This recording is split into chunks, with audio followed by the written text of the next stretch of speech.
Alright, people. Review of the week time, and this is probably the last review of the week, excuse me, for the year. And I suspect review of the week. There is a few little pieces. There's some Ben Eubank. There is Jack Catterall's latest fight's been announced, which I'll touch on briefly. I'll go and have a little yander unboxing scene. But primarily review of the week is really just going to be going over the undercard from. And I haven't had a chance to review all the fights from the undercard last night, so I will get a chance to do that here. But primarily, it's going to be the fallout from Fury Usyk to. We'll talk briefly about kind of some of the news. Well, we'll look for little bits of news to give my 2 cents on. And maybe we can talk a bit briefly about 2025. So this is won't probably be the last upload I do before Christmas. I'll get a couple out and we'll do a couple over Christmas. We'll do a couple of, what's next for this guy, and we'll do a couple of career reviews. So we'll still be keeping busy over Christmas, but I would say this is the last review of the week. Until the new year, most likely, unless this coming week is a big week for news, which it's unlikely it will be, then it's probably review of the week will resume it'll resume probably on the 6th, most likely. I had to think there. I was kind of like, well, unless something big happens in the subsequent weeks, we'll do a review of it. We'll put it on the back burner for the time being. Let's talk about Fury versus Usyk, the undercard. I only seen a little snippet of the last round of Peter McGregor versus Rhys Edwards. Rhys Edwards taking this fight on short notice. A lot of people were saying that, look, it was a competitive, close fight. Some people felt that it was unfortunate that Rhys Edwards didn't even get a nod on one of the judges' scorecards, but I don't really know the ins and outs of that. The first fight I seen was Isaac Low IQ versus Lee McGregor. Now, I'd watched Lee McGregor down at bantamweight a few years ago. You got to remember, he's still quite young. He's only 27 years old. But I remember him when he fought Cash Farouk in 2019. That was a great fight. That was a great scrap. Again, Cash Farouk, I'll keep saying it. It's a shame he had to retire 2021, I think it was, when he retired, because he was due to actually rematch Lee McGregor. Well, if you've never seen that fight, I'd recommend you go and watch it. Both of those guys were on the up, and Cash Farouk was looking. He was promoted by Eddie Hearn. It was a good signing by Eddie Hearn as well. And I thought he was looking tremendous. It really was. It's very sad when a fighter, I don't know the ins and outs. I think it was something to do with his brain, which is surprising because he never really was a fighter who took much abuse. I mean, the Lee McGregor fight was, tough, but, and that was years prior. I think it was 2 years prior. So very sad. That's a lost world champion if ever I seen one. Lee McGregor is someone who at the time was on the upwards trajectory as well. He was, I don't know who was promoting him, but I know he's fighting on the MTK scene. So the MTK shows that they used to be on IFL. They're very good shows, to be fair. And he was doing well. He got to a European title in really quick time. And then his career just stagnated. In 22, he had a draw where he looked very lethargic. Then he lost, I think, his next fight. And now he's gone back to the small hall shows. Now, when they announced this fight with Low IQ, I expected Lee McGregor to win because he's a level above, as simple as. But I'd seen him be a level above at bantamweight, not a featherweight, so it's very different. Now, Low IQ, his 2 losses came to Finito Lopez, and obviously Nick Ball, both of whom have gone on to become world champions. Nick Ball is still a current world champion. And both of those guys stopped Isaac Low IQ, and they did it in pretty dominant fashion, it has to be said. Lopez, there was a few moments there, but for the most part, it was Lopez who was in it. Nick Ball, it was just a domination, it really was. Very impressive performance by Nick Ball. So I expected Lee McGregor to win. Low IQ's defense is not great, and he got through very much so, Lee McGregor, early on with right hand after right hand, uppercuts. Wasn't putting a dent in him though. Now, McGregor had good power at 118 pounds. I think it was Barry Jones on commentary was saying that you hit Isaac Low with those same shots at bantamweight, done. Featherweight, the boxing for Lee McGregor was good. At times, I think he did lose his shape as the rounds progressed, which is a bit of a worry. And yeah, look, I think very highly of Lee McGregor, but I'm not convinced with him at featherweight. I'm really not. And I expected him to win. He did. But I think he should be winning more decisively than he did, if you know what I mean. In terms of the kind of talking points of the fight, well, the mouthpiece was really... There was one stage in the fight where both guys' mouthpieces came out at the same time. Never seen that before. I don't think I've ever seen it before. or they both came out at the same time. But then it was apparent that Low IQ's mouthpiece, there was something wrong. Now, they actually ended up swapping the mouthpieces over. And then it was overt in the last round. He spat the mouthpiece out. Referee docked 2 points. And I think it was Lee Every who was refereeing. Now, Lee Every, I'm sure he's experienced, but he's really only kind of come on the scene the last couple of years, Lee Every, because remember it was the old guard, the British Boxing Board, the Howard Fosters, Terry O'Connors, Ian John Lewis's. It seemed like they were always refereeing. I wonder, is there a little bit of lack of experience there in Lee Every? Because I think at that point you should have just another point deduction or possibly a disqualification on Isaac Lowe, but you definitely call time out to put the mouthpiece back in, because it's a very dangerous thing to do, fight on without a mouthpiece, because, you know, you get hit with a big shot, you know, you knock your teeth out, or God forbid they go and, you know, God knows where they could end up. It's a very silly thing to do that Lee Every did, was to let that fight progress for 2 minutes with Isaac Lowe not having a mouthpiece in. A very, very silly thing to do from Lee Every. I don't agree with it, and I think that, listen, for me, if I was in the British Boxing Board of Control, I would be having words with him over that, because that's nothing happened in the end, but that's one of those where it's just, no, that's a stupid thing to do. Just wipe the mouthpiece, dock him another point, or disqualify him, but don't do that. That was stupid. That really was. Liam McGregor gets the win, 10-round UD, and we move on. Sergey Boesel, Ishmael Davis. Kind of the fight I expected. Ishmael Davis had a very, very good first round. Boesel was just that left hook. I mean, I'm surprised he got through that second round. And then it was just one-way traffic from then. Boesel didn't look like he was breaking a sweat in there. I like Ishmael Davis. I respect the fact that he's willing to jump in at a moment's notice. But I don't want him to take too much damage doing this, because there's talent there. Full camp, he beats Josh Kelly, in my opinion. Too much damage in this fight. And I'm not saying it's wrecked him as a fighter, no, but you don't need this. I respect the fact that he's doing it and trying to better himself, but he was never really in this fight. He had a good first round, and that was it. Moses Itauma. Right. Itauma fought Dempsey McKean, albeit McKean hasn't fought since August last year. Take that into consideration. But nevertheless, he went 12 rounds. Well, he almost went 12 rounds with Filip Hrgovic. Hrgovic looked lethargic in that fight. He didn't look particularly amazing, and he closed the show in the 12th round, but he should have done it a lot earlier. Itauma, he didn't deliberately hit McKean at the back of the head. It's the way McKean kind of turned into the shot that it did land on the kind of side back of the head, so that would have discombobulated him quite badly. But nevertheless, Itauma, the speed was there. He did look a little bit fleshy. I would like to see him maybe take a little bit of that off, but, you know, he is a 19-year-old. He is going to grow into it, so he might be weighing 249 and be lean without, you know, not say losing weight, but he might gain some muscle there, because he's a grown man. He's only 19 years old, for God's sakes. Hand speed was on point. The left hand he used to close the show was spectacular.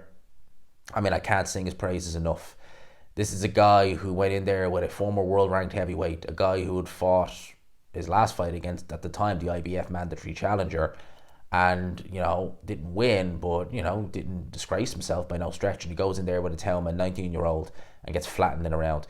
This kid is phenomenally talented, and whatever Usyk does, if he decides to vacate, I suspect the Itauma will be poised to challenge for one of those vacant titles.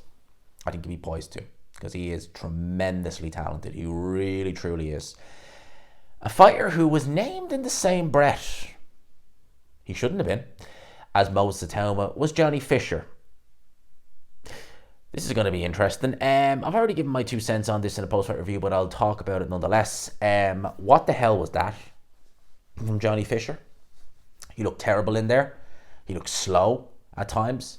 Stamina was non-existent. I spoke with my friend Base the Kid, and we were kind of talking about how it was almost like Dave Allen knew he could win this fight, but he didn't really want to. He didn't want to hurt Johnny Fisher at the same time. Because I said there was moments in that fight where Johnny Fisher was so out of position and he was so open, like he was literally standing there open for one clean right hand. It was literally there for Dave Allen, and he chose to go to the body. I reckon Dave Allen knew he was... I reckon Dave Allen knew he was the better guy because he looked the better of the two. He really did. I never thought I'd be saying that about Dave Allen in 2024, nearly 25. But I wonder, did he think, you know what, I might be able to just get rid of this guy on points or get rid of him to the body. I don't want to dint him in the chin. Because there was moments there where Dave Allen, like, he had free shots almost at Johnny Fisher, I thought, with the right hand. And he didn't use them. So, for me, Dave Allen, don't leave it in the judge's hands. You're the away fighter. But Johnny Fisher, I mean, look, I said this about ticket sellers like Johnny Fisher who are kind of gimmicky. Well, he's a gimmick fighter. I've said this about him before, and I'll say it again. They're great to have on the undercard. They're great to have because they sell tickets.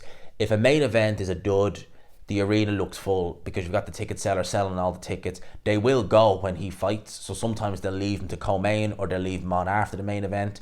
It's great to have it for that because it makes the arena look good. The promoter's making money, but they're going nowhere.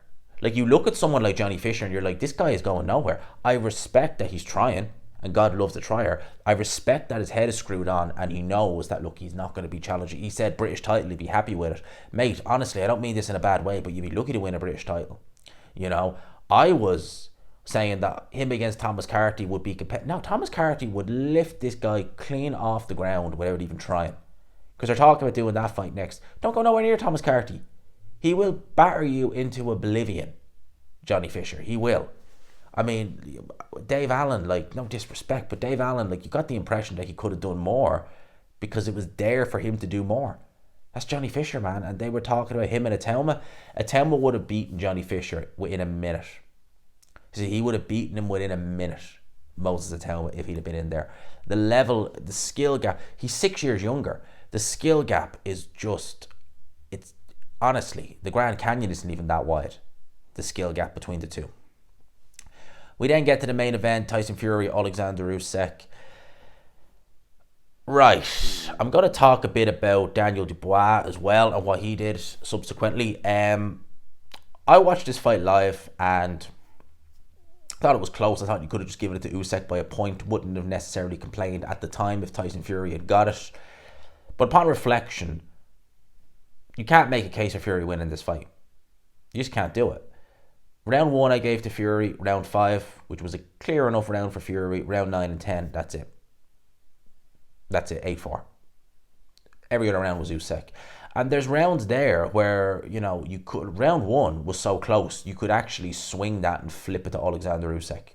You could, it was so close, nothing really happened. The AI judge had Usyk a mile ahead. Oleksandr Usyk won this fight. Tyson Fury, yet again, is being a sore loser, claiming robbery, claiming this and claiming that, blah, blah, blah, blah, blah, blah, blah, blah, blah. And no one's buying it. No one bought it the last time, and no one's buying it this time. Why? Because people have seen through this facade that he's putting up. This nice guy, Tyson Fury, his reputation with certainly the British public, I think, has been slowly, like a snowball, gaining effect, going downhill and getting bigger and bigger. Because a lot of people are just cheering Oleksandr Usyk, not just because he's a great fighter, he seems like a reasonably good guy, very good guy, but I think a lot of them are just sick of this Fury nonsense that he's been coming out with for the last couple of years, especially the last 2 years. It's been, gaslighting galore. Gaslight. He would fit in Westminster with the amount of gaslighting he's been doing the last 2 years. Seriously, he'd fit in. Even in Westminster, would be like, whoa, we're not even that bad. That's how bad it's been. He lost this fight. He's going to claim robbery. He's going to claim this. He's going to claim that. At the end of the day, the punch stats are there for all the world to see. You can go back and watch the fight. I'll happily, when the Zone send me some footage, send me the full fight to use copyright free, I will score this round by round. I'll do a film study over Christmas if I have it by then. I'll do all that. And I'll just show you that this was a clear win for Oleksandr Usyk. You'll have the likes of Simon Jordan who will try and spin a narrative. Oh, butts are for ashtrays. That's as simple as that. In terms of Oleksandr Usyk, I would like to see him call it a day. I think that he's done everything he's needed to do. He's achieved everything he's needed to achieve. His run at heavyweight has been phenomenal. Chez Witherspoon to get warmed up. Chisora, who's just beat Joe Joyce. Joshua twice, need I say more. Dubois, who's gone on to do great things. Heavyweight champion of the world, IBF heavyweight champion. And Tyson Fury twice. It's just phenomenal. It's absolutely phenomenal, and I think he's nothing left to prove. And I would say call it a day. Take the W and beat boxing. You've beaten not just the fighters, you've beaten the promoters, the establishment, everything. Take the W. Daniel Dubois, and actually I was watching Boxing King Media where they showed a poster art of Oleksandr Usyk at age 47 with all the English fighters, the British fighters, I should really be saying, the British fighters who, they are all English. I think they are all English actually. Yeah, none of them from Wales or Scotland. So yeah, they're all English. He beat all English fighters. And every one of them, Chisora, Bellew and all that. And when Usyk seen it, he said, I don't like. And Boxing King Media said, well, why not? And he goes, well, Bellew and Chisora, good friends. Anthony Joshua, a friend. Tyson Fury, could be. Daniel Dubois, no. Man, Dubois, you've really done it this time. Now, Daniel Dubois went in as Oleksandr Usyk was being interviewed by Ade, and Ade said, Daniel, it's Usyk's moment. Daniel Dubois literally grabbed it, said, I want revenge for the robbery. What robbery? You hit Oleksandr Usyk low in a fight that you didn't win a round, or barely won a round, and then got stopped. Quit. Where did the robbery happen, mate? Seriously. Explain to me where the robbery happened. It didn't happen at all. Oleksandr Usyk is normally quite a happy, cheerful guy. The first thing he said is I like it, Mr. Excellency, let's get this fight. Man, he is going to F you up in this rematch if it takes place, because Daniel Dubois has Joseph Parker to contend with in February. And that's no foregone conclusion. I would be picking Daniel Dubois, but it's no foregone conclusion. Listen, I think Oleksandr Usyk should just say, bye-bye, it's done, it's over, I'm done. But I'd still be picking him over Daniel Dubois. That fight wasn't close, people. It wasn't close. And if Oleksandr, the last time I seen Oleksandr Usyk really angry was when he fought Marco Huck, and he beat the living crap out of Marco Huck. Beat him to a pulp in Germany. Yeah, Daniel Dubois, not the smartest thing to do. Really not. But look, Dubois has to worry about Joseph Parker, and that's not a formality. I'll be picking him, but you never know. You never know. Stranger things have happened. In terms of what's next for Fury, I'll probably do a separate video on it, but Eddie Hearn straight away, Joshua. Listen, for me personally, I think Tyson Fury should call it a day. And I know if he does call it a day, his little lackeys in the media will be saying, they're very controversial, those two losses, very controversial. So he'll probably try and say, all right, I have two losses, but I won those fights.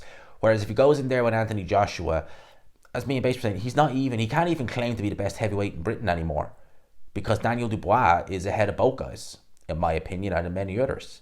So it would be literally, him against Joshua for who's the second best heavyweight in Britain, because Daniel Dubois is number one. So where's the motivation? Obviously the money will be there. People will still watch it. I'd tune in. Of course I'd tune in. I do videos for it and everything. But I think it's a much harder sell now, than it ever was. I'm saying that, when I say much harder sell, it'd still sell well, but it wouldn't do the numbers it would have done, say 3 or 4 years ago, 3 years ago in particular. So that's the situation with Tyson Fury. Let's have a quick look-see at everything boxing. They have confirmed Jack Catterall will face Arnold Barbosa Jr. in a final eliminator for Teofimo Lopez's world title on February 15th in Manchester. That would be a decent fight. That's the first kind of live. Josh Taylor, seen better days. Regis Prograis, seen better days. Barbosa Jr., I've not been impressed with him, to be honest with you. Catterall should win that fight. I can't imagine it's going to be a particularly stellar fight, but let's see. Eddie Hearn has said he would like to stage a rematch between Allen and Fisher. Listen, I would watch that fight in a heartbeat. Again, I will watch that fight in a heartbeat. Again, no questions asked. It was a really, really, really entertaining fight. I would watch it in a heartbeat again. So Eddie Hearn is wanting to do more shows in the UK. I know in the new year, I think he'll be doing a lot more shows in the UK. So, man, get that over the line. You could do that Copper Box Arena, no questions asked. Chris Eubank Jr. has suggested to Eddie Hearn that his fight with Conor Benn should be a 40-40 split if in fact it takes place. 20% going to the winner amidst a disagreement over the purse split. Listen, I'm just I'm done. I'm done with Ben Eubank. I don't care. I'll do videos on it if and when it gets announced, yeah. But like it's gone, man. It's done, man. It's just that fight is just, please no. That ship has sailed. It has sailed a long time ago. I've no interest in Ben Eubank at this point. Turkey Al Sheikh asked when Crawford is returning. He says, I think he's injured now. We are planning to have something with him. I will discuss with him maybe in January. I see him last week in Hamburg. He said he had a little injury, or he's a little injured, and he's starting rehab and is training again. So it's likely we will potentially see Terence Crawford again. Against whom? Turkey Al Sheikh wants to do Crawford Canelo. And at this point for Canelo Alvarez, I mean, what? Like, you beat Berlanga, you beat Munguia, and Munguia, there's news on him now. I'll talk about that now in a sec. You beat Berlanga, you beat Munguia. There's nothing really to do, but saying that Crawford going to 168, I don't know. I'm not particularly keen on that one. Munguia is exercising his rematch clause. He is going to take on Serafis again, Bruno Serafis again, following his devastating 6-round knockout defeat to him last weekend. That was bad. Turkey Al Sheikh, we finished discussions to have 5v5 in May. It will be something amazing also. Oh, hang on a minute. So we are looking at February. There's going to be a show in March. I don't think there's one in April. And another 5v5. This good, people. This good stuff. 5v5 with whom? Is it going to be with Matchroom Queensbury again? Matchroom Golden Boy? Queensbury Golden Boy? Let's see. Let's have a look-see on boxing scene really, really quickly.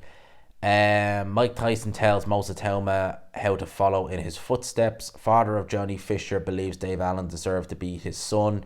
Wow, Big John even said that. Jesus Christ. And that kind of says it all. Maybe that's to kick up the B side that he'll need. What else do we have? Boxing scene is literally going to be dominated by Fury versus Usyk and the fallout from it. So let's have a look-see.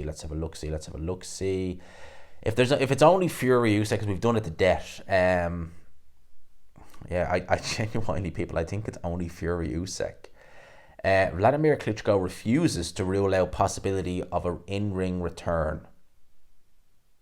Please rule out an in-ring return. I don't want to see a nearly 50-year-old Vladimir Klitschko going in there, to be honest with you. I really don't. Yeah. I think that's pretty much it. I genuinely think that's pretty much it. So I will leave it there, people. That's probably the last review of the week until the new year. I hope you enjoyed it. Maybe I'll do a little review of the year or something like that before the end of the year. We'll see. But for now, I'll leave it there. I'll have some videos planned tomorrow and probably Christmas Eve. I'll take Christmas Day off, don't worry. I'm not that bad.